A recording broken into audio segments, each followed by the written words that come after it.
متکئین فیہا یدعون فیہا بفاکہۃ، اور اس میں وہ ٹیک لگا کر بیٹھے ہوں گے اور وہ آرڈر دیں گے، یدعونا آرڈر دیں گے، مانگیں گے، طلب کریں گے اس میں بفاکہۃ میوے بھی، کثیرۃ کثرت سے، و شراب اور مشروبات بھی، عمدہ سے عمدہ مشروبات، وعندہم قاصرات الطرف اتراب، اور ان کے پاس ہوں گی ایسی ان کی بیویاں کہ جو نیچی نگاہ وانی ہوں گی اور ہم عمر ہوں گی۔ ھذا ما توعدون لیوم الحساب، یہ ہے جس کا تم سے وعدہ کیا جا رہا ہے حساب کے دن۔ ان ھذا لرزقنا ما لہ من نفاد، اور یہ ہوگا ہمارا رزق، ہمارا عطا کردہ دی ہوئی چیزیں اب یہ کبھی ختم نہیں ہوں گی۔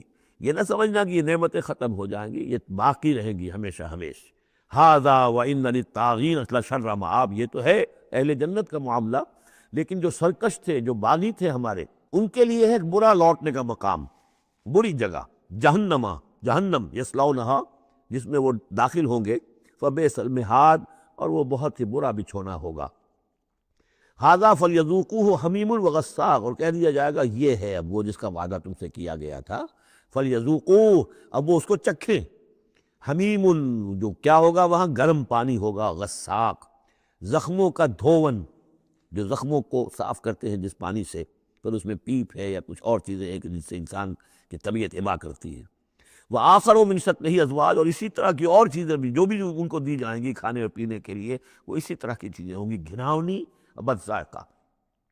ھذا فوج مقتحم معکم، اب وہ جو جہنم میں جو لوگ پڑے ہوئے پہلے سے، جب ایک قوم آئی پھر دوسری آئی، جو نئی قوم آئے گی تو پہلے والے جو ہے وہ کہیں گے اب تو پہلے ہی یہاں مصیبت میں ہیں، جگہ بھی یہاں نہیں ہے، تنگی ہے، حبس بھی ہے، یہ بھی ہے، اب یہ ایک اور چلی آ رہی ہے فوج۔ ھذا فوج مقتحم معکم، ایک اور فوج آ رہی ہے کہ جو تمہارے اوپر دھسی چلی آ رہی ہے۔ لا مرحبا بہم، ان کے لیے کوئی کشادگی نہ ہو، کوئی مرحبا نہیں ان کے لیے۔ مرحبا یہ ان کے کہنے کا ایک وہ تھا، گریٹنگ کا، مرحبا مرحبا، یعنی آئیے آئیے، آپ کے لیے کشادگی ہے، ہر جگہ آپ کے لیے یہاں سہولت ہے۔ وہ کہیں گے لا مرحبا بہم، اب یہ نئے آنے والوں کے لیے یہ جو نئی انسٹالمنٹ آ رہی ہے جہنمیوں کی، یہاں کوئی ان کے لیے جگہ نہیں۔ انہم صالوا النار، یہ ہے گھسے آنے والے آگ میں۔ قالوا بل انتم، وہ آنے والے کہیں گے نہیں تم، لا مرحبا بکم، تمہارے لیے نہ ہو کوئی کشادگی، تمہارے لیے کوئی مرحبا نہ ہو۔ انتم قدمتموہ لنا فبئس القرار، یہ تو تم لوگ ہو جنہوں نے یہ سارا سامان ہمارے لیے فراہم کیا ہے، تم ہم سے پہلی نسل ہو، تم نے وہ سارے جو ہے غلط طور طریقے ایجاد کیے تھے، تم نے وہ عقائد جو ہے وہ ہمیں سکھائے تھے، ہم تو تمہارے کرتوتوں کی وجہ سے، تمہاری پیروی کرنے کی وجہ سے یہاں تمہارے اس جہنم میں آئے ہیں۔ بل انتم قدمتموہ لنا فبئس القرار، تو یہ بہت ہی بری جگہ ہے رہنے کی، ٹھہرنے کی۔ قالوا ربنا من قدم لنا هذا فزدہ عذابا ضعفا فی النار، اور وہ کہیں گے پروردگار جن لوگوں نے ہمارے لیے یہ چیزیں کی اور ہمیں ان راستوں پر ڈالا، ان کو تو اور عذاب دے، وہ اضافہ کر ان کے عذاب میں، ضعفا، دگنا عذاب آگ کا۔ وقالوا ما لنا لا نرى رجالا كنا نعدهم من الاشرار، وہ کہیں گے یہ کیا بات ہے، ہم یہاں آپ لوگوں کے ساتھ کچھ لوگ تھے جنہیں ہم سمجھتے تھے بڑے گھٹیا لوگ، ان کی کوئی حیثیت نہیں تھی، کمی کاری لوگ تھے، وہ محمد پر ایمان لے آئے تھے صلی اللہ علیہ وسلم، وہ ہم تو ان کو استہزائی کرتے رہے، وہ یہاں نظر نہیں آ رہے آپ کے پاس، ظاہر بات ہے وہ تو جنت میں گئے، وہ یہاں تھوڑا ہی ہوں گے۔ تو وما لنا لا نرى رجالا، اور کیا ہوا ہے کہ ہم نہیں دیکھ رہے ان لوگوں کو، وہ یہاں نظر نہیں آ رہے کہ جن کو ہم کنا نعدهم من الاشرار، جنہیں ہم برے لوگ سمجھتے تھے۔ اتخذناہم سخریا، کیا ہم نے ان کو صرف ایسے ہی جو ہے ایک یعنی ہنسی ٹھٹا بنا لیا تھا، ام زاغت عنہم الابصار، یا ہماری نگاہیں جو ہیں ان سے کج ہو گئی ہیں، دیکھ نہیں پا رہی ہیں، ہم انہیں دیکھ نہیں پا رہے، ہماری نگاہیں جو ہیں ان سے چوک رہی ہیں۔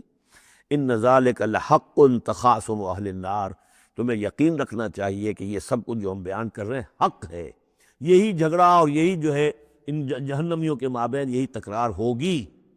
قل انما انا منذر، کہہ دیجئے نبی کہ میں تو بس ایک منذر ہوں، خبردار کرنے والا۔ وما من الہ الا اللہ الواحد القہار، نہیں ہے کوئی الہ معبود سوائے ایک اللہ کے جو الواحد ہے، اکیلا ہے اور قہار ہے، پوری طرح چھایا ہوا ہے۔ رب السماوات والارض وما بینہما العزیز الغفار، وہ آسمانوں اور زمین کا رب ہے، مالک ہے، اور جو کچھ ان کے مابین ہے اس کا بھی العزیز ہے، زبردست، اور الغفار ہے، بخشنے والا۔ قل هو نبأ عظیم، میں نبی کہہ دیجئے یہ ایک بہت بڑی خبر ہے جو محمد لے کر آئے ہیں صلی اللہ علیہ وسلم۔ یہ وہی لفظ ہے کہ اس سے آخری پارہ شروع ہوتا ہے، اما یتساءلون عن النبأ العظیم الذی هم فیہ مختلفون، کلا سیعلمون ثم کلا سیعلمون ھذا نبأ قل ھو نبأ عظیم انتم عنہ معرضون، اور تم اس سے اعراض کر رہے ہو، بہت بڑی خبر ہے تمہارے لیے یہ بہت ہی فیصلہ کن بات ہے، لیکن یہ کہ تم اعراض کر رہے ہو۔ ما کان لی من علم بالملأ الاعلی اذ یختصمون، اور مجھے کچھ معلوم نہیں ہے کہ ملأ اعلیٰ میں کیا اختلافات ہو رہے ہیں۔ یہ لفظ نوٹ کر لیجئے، اس کا ذکر سورہ زمر میں بھی آئے گا کہ فرشتوں کی آراء بھی مختلف ہوتی ہیں، اور وہ بھی کسی کی رائے ہوگی کہ اب عذاب بھیج دیا جانا چاہیے، کوئی سوچتا ہوگا کہ نہیں ابھی اور تاخیر ہونی چاہیے، تو اس طرح سے آپس میں کچھ گفتگو کرتے ہیں۔ ہوتا وہ ہے جو آخری فیصلہ اللہ کرتا ہے، لیکن ظاہر بات ہے کہ وہ بھی عاقل ہستیاں ہیں، تو ان کا بھی ان کے ہاں جو ہے وہ کوئی آراء ہوتی ہے، تو آراء کے اندر کبھی کبھی اختلاف بھی ہو جاتا ہے۔ ما کان لی من علم بالملأ الاعلی، میرے پاس کوئی علم نہیں ہے ملأ اعلیٰ میں فرشتے جو ہیں وہ کس کس چیز میں اختلاف کر رہے ہیں۔ اذ یوحی الی ان یوحی الی الا انما انا نذیر مبین، مجھے تو بس یہ میری طرف وحی کیا گیا ہے کہ میں ہوں صرف واضح طور پر خبردار کر دینے والا۔ اذ قال ربک للملائکۃ انی خالق بشرا من طین، اب مصحف میں یہ آخری اور 7ویں مرتبہ یہ قصہ ابلیس و آدم آ رہا ہے، 7th time and the last time۔ جب کہا تھا آپ کے رب نے فرشتوں سے کہ میں بنانے والا ہوں ایک بشر من طین، ایک انسان بنانے والا ہوں مٹی سے، فَإِذَا سَوَّيْتُهُ، جب میں اس کی تخلیق مکمل کر لوں، درست کر دوں، ٹھیک بنا چکوں، نک سک سے درست کر دوں، اس کو فنیشنگ ٹچز دے دوں۔ تسویہ اس معنی میں آتا، تخلیق تسویہ۔ سبح اسم ربک الاعلی الذی خلق فسوی والذی قدر فہدی، تو تخلیق کے بعد تسویہ، یہ وہاں انشاءاللہ اس پہ تفصیل سے بات ہوگی۔ فَإِذَا سَوَّيْتُهُ، جب میں اسے پورا بنا لوں، وَنَفَخْتُ فِيهِ مِن رُوحِی، اور اس میں میں اپنی روح میں سے پھونک دوں، فَقَعُوا لَهُ سَاجِدِینَ، تو گر پڑنا اس کے سامنے سجدے میں۔ اب یہ روح ہی کو ضرور نوٹ کیجئے، اور فَإِذَا سَوَّيْتُهُ وَنَفَخْتُ فِيهِ مِن رُوحِی فَقَعُوا لَهُ سَاجِدِینَ، تو گویا کہ مسجود ملائک ہونا آدم کا اس روح ربانی کی بنیاد پر ہے۔ اس سے پہلے وہ آدم جو بھی کچھ ہے، جب تک کہ روح نہیں پھونکی گئی ہے، اس وقت تک وہ مسجود نہیں ہے۔ اس کا رتبہ مقام جو بھی ہے وہ اس روح ربانی کی وجہ سے ہے جو اس میں پھونکی گئی۔ فَسَجَدَ الْمَلَائِکَةُ كُلُّهُمْ أَجْمَعُونَ، یہ آیت جو کہ تو پہلے بھی آ چکی ہے، کس قدر زور ہے، سجدہ کیا تمام فرشتوں نے سب کے سامنے جمع ہو کر، اکٹھے ہو کر، الا ابلیس، نہیں کیا ابلیس نے، استکبر وکان من الکافرین، اس نے استکبار کیا، گھمنڈ کیا، اور وہ کافروں میں سے ہو گیا یا کافروں میں سے تھا، پہلے ہی سے اس میں کفر تھا، چھپا ہوا تھا، تکبر تھا، چھپا ہوا تھا، اب وہ کفر اور تکبر جو وہ سامنے آ گیا، جیسے منافقین کا نفاق غزوہ احزاب کے موقع پر ان کی زبانوں پر آ گیا۔ قال یا ابلیس ما منعک ان تسجد لما خلقت بیدی، اور کہا اللہ نے اے ابلیس کیا ہوا تجھے، کس چیز نے منع کیا، کس چیز نے روکا کہ تو سجدہ نہ کرے اس کو جسے میں نے اپنے دونوں ہاتھوں سے بنایا ہے۔ اب یہ یدیہ جو ہے یہ خاص طور پر قابل غور ہے، دونوں ہاتھوں سے بنانے سے کیا مراد ہے؟ یا تو قرآن میں ایدی بھی آتا ہے، اپنے ہاتھوں سے، ایدی نہ، تو وہ تخلیق جو ہم نے ان کے لیے جو بنائے ہیں، چوپائے بنائے، اپنے ہاتھوں سے بنائے ہیں، ہم لہا مالکون، یہ سورہ یاسین میں آ چکی، لیکن دونوں ہاتھوں سے بنانا میرے نزدیک اس کا مطلب یہ ہے کہ دو عالم جو ہیں، عالم خلق اور عالم امر، ان دونوں کو اللہ نے جمع کیا ہے آدم میں اور انسان میں۔ ایک ہی ہستی ہے اللہ، الا لہ الخلق والامر، خلق اور امر دونوں اسی کے ہیں، یہ دونوں عالم اسی کے تسلط میں ہے، اسی کی حکومت قائم ہے، امر پر بھی، عالم امر اور عالم خلق پر بھی۔ اب فرشتہ صرف عالم خلق سے متعلق ہے، اس کا اس عالم امر سے متعلق ہے، اس کا کوئی وہ حیوانی جسد نہیں ہے، اس کی کوئی بھوک نہیں ہے، اس کو کوئی پیاس نہیں ہے، اس میں کوئی نر اور مادہ نہیں ہے، ان کے کوئی جنسی جذبہ کچھ نہیں، عالم امر کی شے۔ باقی یہ جنات ہے، ان کے اندر یہ سارا عالم خلق کی شے، ان میں روح کا سوال ہی نہیں۔ باقی جتنے بھی حیوانات ہیں عرضی، یہ عالم خلق کی شے ہیں۔ انسان واحد مخلوق ہے اللہ کی، جس میں پھر دونوں چیزیں آ کر جمع ہوئی ہے کہ عالم خلق سے ہے اس کا حیوانی وجود، یہ جسم جو بنا ہے، یہ مٹی سے بنا ہے، اور لیکن اس کے اندر اللہ نے لا کر وہ امانت جو ہے عالم امر کی روح، وہ جو ہے اس کے اندر پھونکی ہے۔ انا عرضنا الامانۃ علی السماوات والارض والجبال فابین ان یحملنها واشفقن منها وحملها الانسان، اس میں بھی میں یہ بات عرض کر چکا ہوں۔ تو خلقتہ بیدی، میں نے اپنے دونوں ہاتھوں سے بنایا اسے۔ اب اس کو استعارے میں بھی لیا گیا ہے اس معنی میں کہ بڑے اہتمام سے بنایا، میں نے دونوں ہاتھوں سے بنایا ہے، تو اشرف المخلوقات ہے۔ وہ بات بھی صحیح ہے کہ اللہ تعالیٰ کی کریشن کا کلائمیکس، اللہ تعالیٰ کی یوں سمجھیے کہ اس کی کلائمیکس جو ہے، نقطہ عروج جو ہے اس کی تخلیق کا، وہ انسان ہے۔ قال یا ابلیس ما منعک ان تسجد لما خلقت بیدی استکبرت ام کنت من العالین، کیا تم نے غرور کیا، استکبار کیا، یا تو ہے ہی بہت بڑے درجے میں تھا، کو تیرا درجہ بہت بلند تھا؟ قال انا خیر من، اس نے کہا صحیح ہے بات، اے اللہ میں اس سے بہتر ہوں۔ اس کے سامنے روح ہے ہی نہیں، اس کے سامنے صرف آدم کا جسد خاکی ہے، حیوانی ہے، تو جھوٹ نہیں کہہ رہا اس کے اعتبار سے، اس کے مشاہدے کے اعتبار سے بات صحیح ہے کہ یہ تو مجھ سے کم تر ہے۔ خلقتنی من نار وخلقتہ من طین، مجھے تو نے بنایا آگ سے، اس کو بنایا مٹی سے۔ قال فاخرج منها فانک رجیم، سوال یہ ہے کہ اللہ حکم دے رہا ہے تم سجدہ کرو، تو تم نے اللہ کے حکم کی تو سے نافرمانی کی ہے نا۔ فاخرج منها، نکل جاؤ اب یہاں سے، فانک رجیم، تم بردود ہو گئے ہو، وان علیک لعنتی الی یوم الدین، اور اب تم پر آخرت کے دن تک، اگلے وہ جزا و سزا والے دن تک تم پر لعنت رہے گی، میری لعنت۔ قال رب فانظرنی الی یوم یبعثون، اس نے کہا کہ پروردگار پھر مجھے ذرا مہلت دے اس دن تک جب کہ یہ دوبارہ اٹھائے جائیں گے، آدم اور اس کی نسل پوری کی پوری۔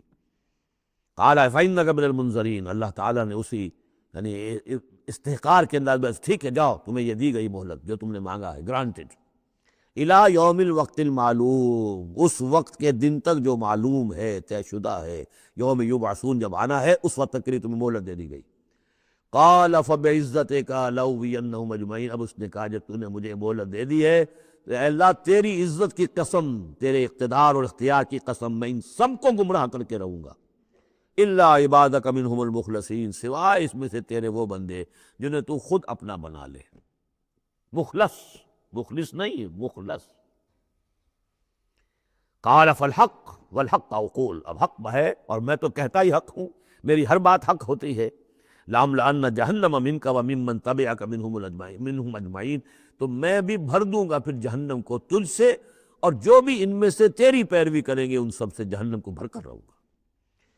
قُلْ مَا أَسْأَلُكُمْ عَلَيْهِ مِنْ أَجْرٍ، اب یہ بات بتا کے اب حضور سے کہا جا رہا ہے نبی کہیے میں نے تم سے اس پر کوئی اجرت تو نہیں مانگی، میں تمہیں یہ خبریں سنا رہا ہوں، غیب کی وحی جو مجھے آ رہی ہے وہ سنا رہا ہوں، ازل کے جو واقعات ہیں جو اس وقت ہوئے تھے وہ باتیں بتا رہا ہوں، تو میں نے تو اس پر کوئی تم سے اجرت نہیں مانگی، تم سے کوئی انعام طلب نہیں کیا۔ قُلْ مَا أَسْأَلُكُمْ عَلَيْهِ مِنْ أَجْرٍ وَمَا أَنَا مِنَ الْمُتَكَلِّفِينَ، اور یہ بھی تم جانتے ہو، اچھی طرح جانتے ہو، قَدْ لَبِثْتُ فِيكُمْ عُمُرًا، میں تمہارے مابین عمر گزار چکا ہوں، میں متکلف نہیں ہوں۔ متکلف کون ہے؟ تکلف کرنے والا۔ اب تکلف ہر اعتبار سے ہوتا ہے، ایک جیسے ہم جسے کہتے ہیں ایک شاعر ہوتا ہے فطری شاعر، اور ایک متشاعر ہوتا ہے۔ وہ شاعر فطری نہیں ہوتا، وہ بڑی محنت کرتا ہے، جوڑ توڑ کے کوئی سیکھتا ہے، عروض سیکھتا ہے، یہ سیکھتا ہے، وہ الفاظ کا ذخیرہ جو ہے جوڑتا ہے، پھر وہ کچھ شعر کہتا ہے، وہ تکلف کے ساتھ شعر کہنا۔ ایک ہے جسے آپ کہتے ہیں آمد، اور ایک وہ ہے کہ آورد، وہی محنت سے مشقت سے کوئی آپ نے کمپوز کیا ہے۔ تو میری زندگی میں تم نے تکلف کا کوئی شائبہ دیکھا ہی نہیں آج تک، سادہ زندگی۔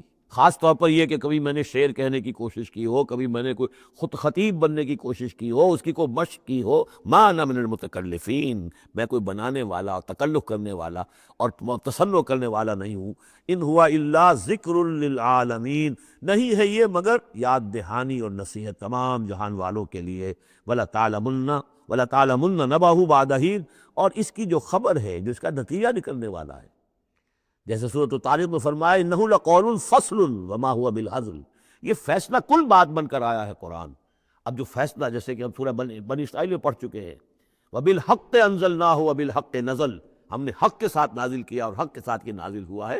اب فیصلہ ہوگا، اسی کی ترازو میں قوموں کی تقدیریں تلیں گی اور فیصلے ہوں گے، جیسے کہ حدیث ہے حضرت عمر بن الخطاب سے رضی اللہ تعالی عنہ کہ حضور نے فرمایا ان اللہ یرفع بہذا الکتاب اقواما ویضع بہ آخرین، اللہ تعالیٰ اسی کتاب کی بدولت قوموں کو عروج پر پہنچائے گا اور اسی کو ترک کرنے کی وجہ سے قعر مذلت میں گرا دے گا۔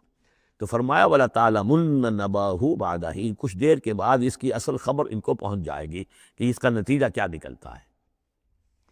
یہاں وہ 5 صورتیں ختم ہو گئی ہیں اس دوسرے، بلکہ جیسا کہ میں نے عرض کیا تھا کہ یہ جو گروپ ہے چوتھا، یہ 13 صورتیں مکیات ہیں اس کے اندر، ان میں 5 ہیں یہ سورہ یاسین بالکل وسط میں، ان 5 میں 2 ادھر ہیں، دونوں الحمدللہ سے شروع ہوئی ہیں، سورہ سبا، سورہ فاطر، 2 ادھر ہیں سورہ صافات اور صاد، اس میں بھی صاد آیا ہے، صافات کے ساتھ اس کی مناسبت ہے۔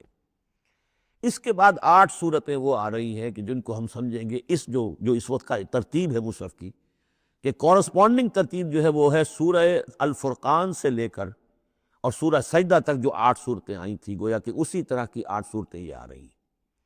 ان میں بھی 7 وہ تھیں کہ جو حروف مقطعات سے شروع ہوئی، 4 الف لام میم سے، 2 طاسین میم سے، 1 طاسین سے، البتہ ایک وہ تھی جو بغیر حروف مقطعات کے شروع ہوئی ہے، سورۃ الفرقان۔ یہاں بھی یہ ایک سورت جو شروع ہو رہی ہے سورہ زمر، یہ بغیر حروف مقطعات کے ہے، باقی 7 صورتیں جو ہیں حامیم حامیم حامیم حامیم، ان میں سے ایک جو ہے وہ حامیم عین سین قاف، لیکن حامیم کا سلسلہ چلے گا۔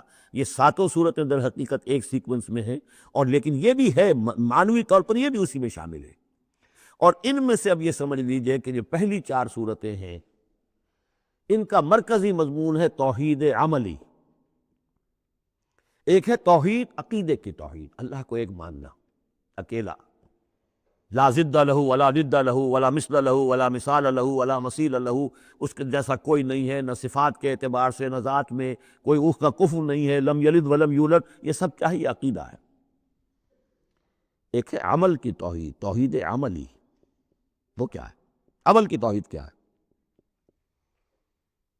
توحید فی العلم، عمل، اور جس کو کہ امام ابن تیمیہ رحمۃ اللہ علیہ نے ایک اور بڑی خوبصورت اصطلاح استعمال کی ہے، توحید فی الطلب، توحید فی العقیدہ اور توحید فی الطلب۔ وہ طلب جو ہم پڑھ چکے ہیں سورہ حج میں، ضعف الطالب والمطلوب، یہ طالب و مطلوب کا جو ریلیشن شپ ہے، ہر انسان کا کوئی نہ کوئی مطلوب ہے، کوئی آئیڈیل ہے، کوئی آدرش ہے، کسی کے لیے وہ جی رہا ہے، کسی مقصد کے لیے۔ ایک انسانوں کی عظیم اکثریت ہے جو حیوانی سطح پر زندگی گزار رہے ہیں، جن کا کوئی مقصد زندگی ہے ہی نہیں۔ انسٹنکٹس جیسے کہ حیوانات ہیں، پیٹ میں بھوک لگی ہے وہ کھائے گا، ادھر ادھر منہ مارے گا۔ اسی طریقے سے اس کا جنسی جذبہ، اس کا ایک نظام ہے، اس کے تحت ہی ہوتا ہے۔ اس میں جنسی جذبہ اس طرح کا بھی نہیں ہے کہ بعض انسان جو ہے وہ سور بن جاتے ہیں جنسی اعتبار سے، وہ نہیں، ان کے یہاں کا ایک نظام ہے، بس انسٹنکٹ کے تحت ہے چل رہا۔ تو جو لوگ صرف کسی پر کھانا پینا اور بچے پیدا کرنا، ان کو پال دینا، اگر یہ کام کر رہے ہیں، کوئی ان کی زندگی میں مقصد ہے ہی نہیں، تو وہ نرے حیوان ہے، انسان ہے ہی نہیں۔ اولئک کالانعام بل ھم اضل، وہ چوپایوں کے مانند ہے بلکہ ان سے نگاہ گزرے۔ انسان کہلانے کا مستحق کم سے کم وہ شخص ہے جس نے زندگی میں کوئی نہ کوئی مقصد معین کیا ہو۔ کس لیے جینا ہے، کس لیے مرنا ہے، زندگی کائے کے لیے؟ وہ مقصد تو کیا ہے اصل میں؟ تو کیا تھا؟ اپنے رب کو چاہو، اس سے محبت کرو، اس کو مطلوب بناؤ، تمہارا مطلوب صرف اللہ ہو، لا مطلوب الا اللہ، لا مقصود الا اللہ، لا محبوب الا اللہ۔ یہ تھا جس کے لیے تمہیں جینا تھا، اسی کے لیے تمہیں مرنا تھا۔ ان صلاتی و نسکی و محیای و مماتی للہ رب العالمین۔ جس شخص کی یہ توحید نہیں ہے وہ عقیدے کی توحید لیے پھرے، عمل میں مشرک ہے، شرک فی العمل، جس کا تذکرہ پہلے بھی ہو چکا ہے، لیکن ان صورتوں میں اب ایک بڑے سیکونس کے ساتھ آئے گی بات۔ ویسے وہ آیت ہم پڑھ چکے ہیں، ارأیت من اتخذ الہہ ہواہ افانت تکون علیہ وکیلا، اے نبی آپ نے اس شخص کو دیکھا جس نے اپنی خواہش نفس کو اپنا معبود بنا لیا، تو کیا آپ ایسے شخص کی ذمہ داری لیں گے؟ وہ کہتا تو ہے اپنے آپ کو میں موحد ہوں، اپنی خواہشات نفس، اپنے نفس کے کسی مطالبے کو پورا کر رہا ہے۔ یہ دیکھے بغیر کہ اللہ نے اس کو حلال کیا یا حرام کیا ہے، تو اس کا معبود تو اس کا نفس ہے، اللہ کہاں ہے؟ ہاں اللہ کے لیے بھی جا کے نماز پڑھ لیتا ہے، لیکن دوسری طرف وہ نفس کو اپنا معبود بنا کر شرک کر رہا ہے، کہتا ہے لا الہ الا اللہ، تعویذ وہ اس کے جو ہے باقاعدہ تسبیح کر رہا ہے، ضربے لگا رہا ہے، جبکہ اس کا معبود اس کا نفس ہے۔ اسی طریقے سے حدیث میں آیا تعس عبد الدینار و عبد الدرہم، ہلاک ہو جائے یا ہلاک ہو گیا درہم و دینار کا بندہ۔ نام عبد الرحمن ہے، حقیقت میں عبد الدینار ہے، اس لیے کہ دینار کے لیے حلال و حرام کی ساری اس نے تقسیم ختم کر دی ہے۔ ڈالر آئے، پیٹرول ڈالر آئے، کچھ اور آئے، دولت آئے، چاہے حلال سے آئے، حرام سے آئے، جائز سے آئے، ناجائز سے آئے، یہ تو پھر معبود کون ہوا؟ دولت۔ ہندو میں اور آپ میں فرق کیا ہے؟ ہندو نے دولت کی دیوی بھی بنا کر ایک رکھ لی ہے، وہ لکشمی بائی ہے ان کی، اس کو پوجتے ہیں، دنڈوت کرتے ہیں، اس کی کرپا ہو جائے گی تو دولت ہو جائے گی۔ ہم نے کہا ہٹاؤ اس تکلف کو، اس لکشمی بائی کو ہٹاؤ، سیدھے دولت کو پوجو، تو دولت کے پجاری تو ہم ہیں۔ یہ جو توحید ہے، توحید عملی، اس کا جو پہلا نقطہ ہے اللہ کی بندگی کی توحید، توحید فی العبادت، بندگی صرف اللہ کی ہو، یعنی کل کی کل اطاعت اس کے لیے ہو، باقی اطاعت اس کی اطاعت کے تابع ہو۔ باپ کا حکم مانو، ہاں، جو شریعت کے خلاف نہ ہو مانو، ماں کا مانو، استاد کا مانو، حاکم کا مانو، مانو، جو حکم اللہ کے حکم کے منافی نہ ہو۔ لا طاعت لمخلوق فی معصیت الخالق، مخلوق میں سے کسی کی اطاعت نہیں ہوگی جس سے کہ خالق کی معصیت لازم آ رہی ہے۔ اگر یہ نہیں ہے اور مخلوق میں سے کسی کی بھی اطاعت آپ نے قبول کر لی ہے جس میں کہ خالق کی معصیت آ رہی ہے تو یہ شرک ہے، چاہے وہ مخلوق آپ کا اپنا نفس ہو، چاہے وہ کوئی حکام ہو، چاہے وہ کوئی اور ادارہ ہو، کوئی بھی ہو، وہ سب طاغوت ہیں۔ تو پہلی یہ سورہ زمر ہے، اس میں آپ دیکھیں گے کس تکرار کے ساتھ بات آ رہی ہے، اللہ کی بندگی، لیکن اس کے لیے اپنی اطاعت کو خالص کرتے ہوئے بندگی۔ چند آیتیں اس کی ہم پڑھ لیتے ہیں، ویسے یہ کہ وقت بہت کم ہے۔ بسم اللہ الرحمن الرحیم، تنزیل الکتاب من اللہ العزیز الحکیم۔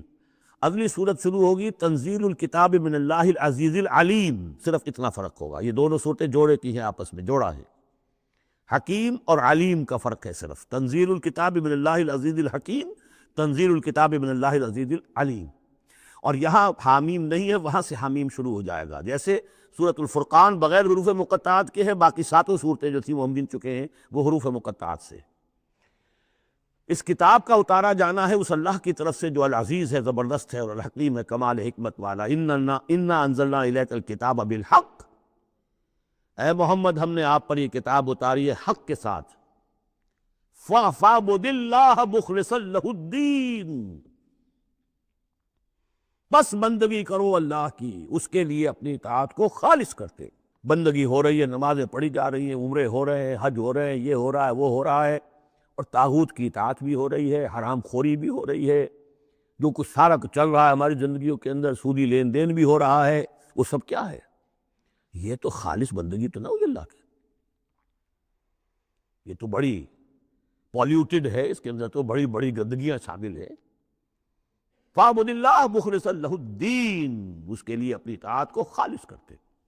أَلَا لِلَّهِ الدِّينُ الْخَالِصُ، آگاہ ہو جاؤ، اللہ کے ہاں قبول ہے صرف وہ اطاعت جو خالص ہو، کچھ آدھی اللہ کی آدھی کسی اور کی، دفع کرو، وہ آدھی یہ بھی اسی کو دے دو، اللہ بہت غیور ہے، وہ قبول نہیں کرتا۔ میرا بننا ہے تو پورے میرے بنو، یا ایھا الذین آمنوا ادخلوا فی السلم کافہ، اسلام میں داخل ہونا پورے کے پورے آنا پڑے گا۔ اور اگر تم نے یہ کیا، افتؤمنون ببعض الکتاب وتکفرون ببعض، ہماری کتاب کے ایک حصوں کو مانا، ہماری شریعت کے بعض احکام کو مانا اور بعض کو ٹھکرا دیا، پاؤں تلے رون دیا۔ فما جزاء من یفعل ذلک منکم الا خزی فی الحیاۃ الدنیا ویوم القیامۃ یردون الی اشد العذاب۔ تو جو لوگ یہ طرز عمل اختیار کریں گے ان کی سزا اس کے سوا کچھ نہیں کہ دنیا کی زندگی میں ذلیل و خوار کر دیے جائیں اور قیامت کے دن شدید ترین عذاب میں جھونک دیے جائیں۔ تو دنیا کی رسوائی تو ہمارے سامنے، ہمارے ماتھے پر لکھی ہوئی ہے۔ 150 کروڑ یا 130 کروڑ دنیا میں ہوتے ہوئے عزت نام کی کوئی شے ہمارے پاس نہیں۔ جو بھی بین الاقوامی معاملات ہوئے ان میں کوئی ہم سے کوئی رائے لیتا ہی نہیں۔ الا للہ الدین الخالص، آگاہ ہو جاؤ کہ اللہ کے ہاں مقبول اگر ہوگا تو دین خالص۔ والذین اتخذوا من دونہ اولیاء، اور وہ لوگ جنہوں نے اللہ کے سوا کچھ اور کو اولیاء بنایا ہوا ہے، ما نعبدہم الا لیقربونا الی اللہ زلفیٰ، اور کہتے ہیں ہم نہیں ان کو نہیں پوجتے، ہم تو اصل میں اللہ ہی کو پوجتے ہیں، ان کو صرف اس لیے پوجتے ہیں کہ یہ ہمیں اللہ سے قریب کر دیں گے، یہ ہمارے یہ وسیلے ہیں، ان کے ذریعے سے ہم اللہ کے قریب ہو جائیں گے، اس لیے پوجتے ہیں۔ ان اللہ یحکم بینہم فیما ہم فیہ یختلفون، یقیناً اللہ تعالیٰ فیصلہ کر دے گا ان کے مابین ان تمام چیزوں میں جن میں یہ اختلاف کر رہے ہیں۔ ان اللہ لا یہدی من ہوا کاذب کفار، اللہ تعالیٰ ہرگز ہدایت نہیں دیتا ان کو جو جھوٹے ہوں اور ناشکرے ہوں، کفار۔ لو اراد اللہ ان یتخذ ولدا لاصطفیٰ مما یخلق ما یشاء، سبحانہ، اگر اللہ کا واقعی ارادہ ہوتا کہ وہ کسی کو اولاد بنائے تو ٹھیک ہے، اپنے جو مخلوق ہے ان میں سے جس کو چاہتا چن لیتا، لیکن اس کے ہاں اولاد کا تو تصور نہیں ہے، اس کی اولاد کوئی ہے ہی نہیں، ایک خالق ہے، باقی سب مخلوق ہے، تو فرشتے بھی مخلوق ہیں، تو اللہ کو ضرورت کیا پڑی ہے کسی کو اپنا بیٹا بنانے کی یا بیٹی بنانے کی؟ سبحانہ، وہ پاک ہے، هو اللہ الواحد القہار، وہ تو اللہ ہے، اکیلا ہے، قہار ہے، اور خود چھایا ہوا ہے کل کائنات کے اوپر، کل تخلیق، کل مخلوقات کے اوپر اس کی حکومت قائم ہے۔ بارک اللہ لی ولکم فی القرآن العظیم ونفعنی وإیاکم بالآیات والذکر الحکیم۔